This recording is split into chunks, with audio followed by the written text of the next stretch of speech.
to niekto počul.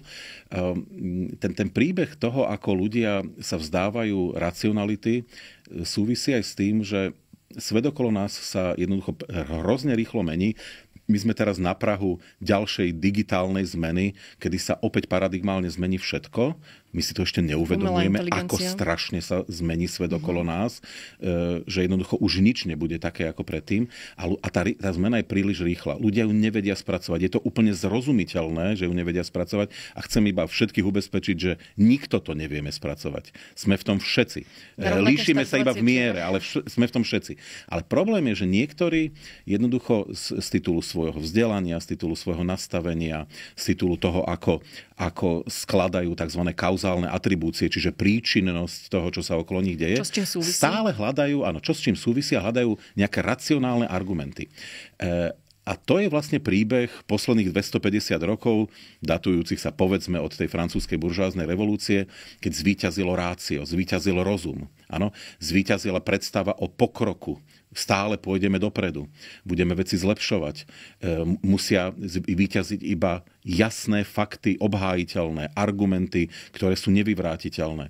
Ale to je vlastne svet, racionálny svet, ktorý vie byť krutý, ktorý vie byť neodpúšťajúci. Áno, a nie je ani pekný. Áno, svet argumentov, faktov vlastne nie je príťažlivý. A obrovské množstvo ľudí všade vo svete, i keď ja dodávam, že na Slovensku teda trošičku viac, kvôli tomu, že je to stále ešte veľmi tradičná komunita, rurálna, z hlbokých dolín v niektorých prípadoch. To sú ľudia, ktorí častokrát chcú žiť v svete, ktorý nie je tzv. Odkúzlený. Lebo ten racionálny svet, to je termín, ktorý sa používa od Maxa Webera a dokonca ešte predtým Friedrich Schiller, áno, práve v náväznosti na osvietenstvo hovorili, tento svet sa odkúzlil. Doteraz to bol taký ten svet rozprávkový, tmársky, keby som bol negatívny, áno, kde platili nejaké čudné veci, rozprávky inými slovami. Ale teraz sa ľudia si to zdôvodnili po svojom. Odkúzlil a ľudia v tom nevedia žiť. Oni chcú žiť v kúzelnom svete. Oni chcú žiť vo svete rozprávok. A svet rozprávok je o pocitoch, prežívaniach, hej, ktoré vychádzajú z hĺbky, je o ezoterických pohľadoch na svet. Si tú realitu. Proste si prispôsobíme.